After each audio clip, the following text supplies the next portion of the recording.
Hello everyone. In the last video of this dynamic programming problem solving series, I will go over my solution to the problem named modulo sum. This problem is taken from a Codeforces Div 2 contest and is rated 1900. This problem is an interesting problem on 2D Boolean DP and the pigeonhole principle. So let's look at the problem statement.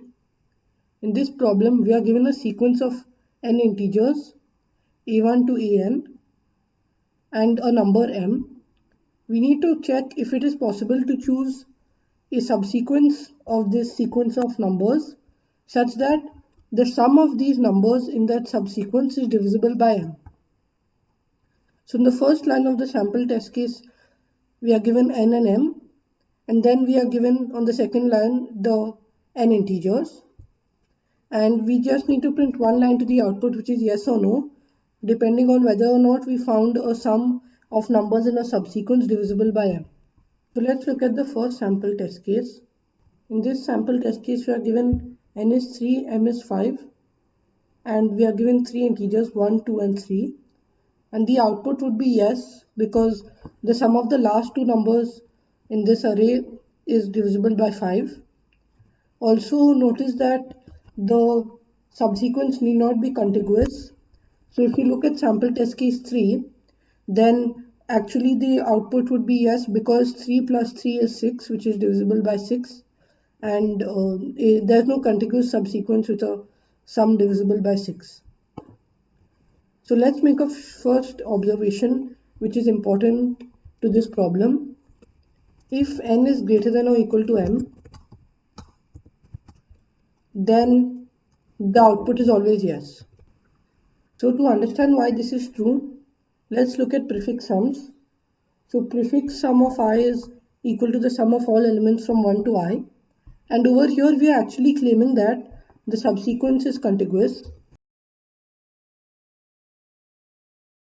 So the reason why this is true is because when we have n greater than or equal to m, there are m minus 1 possible remainders because remainder 0 is not counted. So if we have prefix of I is 0 mod m, then this means that the sequence from 1 to I is the subsequence with some 0 mod m, which is basically divisible by m. If prefix of I is 0, if prefix of I is not 0, then we know that there are only m minus 1 possible remainders, which are the remainders from 1 to m minus 1. Then since n is greater than m minus 1, by the pigeonhole principle, there are two remainders which are the same. Look at the remainders for the prefix sums, then we figure out that there are two remainders which are the same. And let's see that pi and pj are the two remainders which are the same. Then the key thing is that I plus 1 to j is the subsequence with sum 0 mod m. So basically divisible by m. And that's the key idea behind if n is greater than or equal to m. However, if n is less than m, so if n is less than m, then both n and m are less than or equal to 1000. That's because m is up to 1000 and n was actually up to 10 to the 6, but we don't care about those values which are greater than m. So n and m are both 1000. This means we can have an of n into m time complexity solution. So how will we do that? So that's where dp comes into the picture. So let's define our state. dp of ij is a boolean value, which is basically true or false, and it is true if there is a subsequence from the indices 1 to I which has a sum of j mod m. That's all that's there in the dp state. And the reason why we want j, which is basically the remainder mod m in our dp state, is because we know that the final answer will just be dp of n of 0. And that's because dp of n of 0 is basically telling us, is there a subsequence from the indices 1 to n, which has a sum of 0 mod m. And that's why we define such a DP state. And now let's figure out the transition. Or let's first look at the base case, since that's simpler. So the base case would be dp of I of a of I is 1, because the subsequence is ai, and that's all that's there in our base case. So for all I from 1 to n, we would initialize it this way. And for our transition, let's say we are trying to compute the value of dpij. So dp of ij is 1 in the base case, and if it's not the base case, so basically if j is not equal to a of I, then we do the transition, because if j is a of I, then we already know that dpij is 1. So if j is not a of I, then the transition will be, there are two subcases. So subcase 1 is basically I is not, index I is not in the subsequence from 1 to I, which has a sum of j mod m. If index I is not in the subsequence, then the value is basically dp of I minus 1 of j, because basically we are ignoring I. However, if index I is in our subsequence with some j, then this is basically dp of I minus 1. And what happens to our sum? So the key thing to understand is that our sum decreases by a of I, because including I means j will decrease by a of I. And this is kind of like the knapsack, where our state was, in the knapsack problem, our state was I and the weight, and in this case it's basically I and the remainder. And that's all that's there in our base case and in our transition in the DP solution. And as I told you before, we would just output DP of n of 0. But like some things which you should remember in the implementation, which I'll show you. So some implementation details is we need to take all numbers modulo m. So basically all AI will take it modulo m, and that's because we only care about the remainders.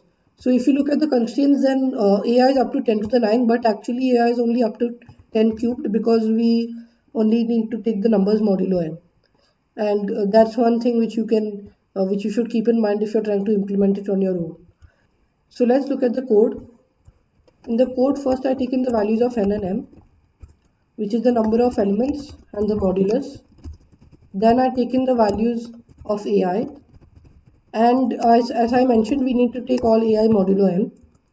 Then I basically check if n is greater than or equal to m. This is basically case 1. If this is the case, then we see out s, yes, because we only need to output one value. We don't actually need to find the subsequence. Finding the subsequence is just a way of proving that the case is actually going to always be yes. Then I define a 2D Boolean array dp of nm, which tells us if there's a subsequence with the first n elements, with the first I elements with a sum of j. So let's first have our base case. So for all I going from 1 to n, dp of I of ai is 1. And then for our recursive case, we'll basically go starting from I, going from 2, because if I is 1, then there's only one possibility, a of I. If I is 2, then we can basically choose not to include I, and there would be a case over there. So for all I going from 2 to n, and for all possible modulus, I'll have first of all dp, if dp of ij, then I'll continue.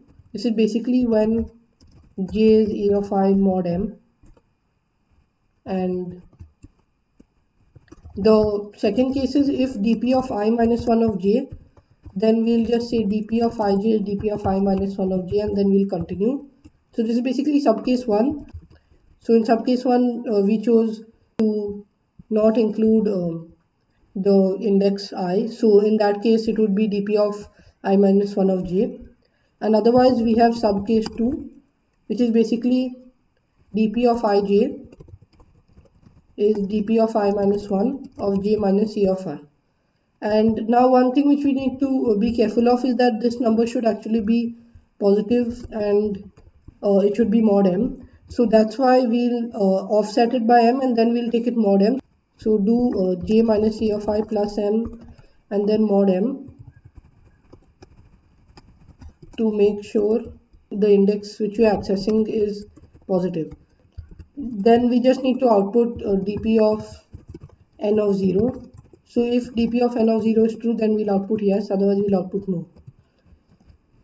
And then let's just run it on the sample test cases before we submit the code. So as you can see in the sample test case for 4 and 6, it gave the correct output of yes.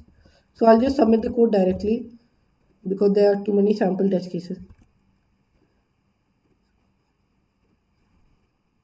So as you could see, my code got accepted. I hope you like this problem and my solution. As you could see, this problem illustrated the use of two-dimensional Boolean DP along with the pigeonhole principle for the first case. And I also hope you like the whole dynamic programming problem solving series in general. So in the next month, which is basically in the beginning of June, I'll be doing the graph theory playlist. So do join me over there. And if you like the video, don't forget to give it a thumbs up. Also do consider subscribing to this channel for more such content. Thank you.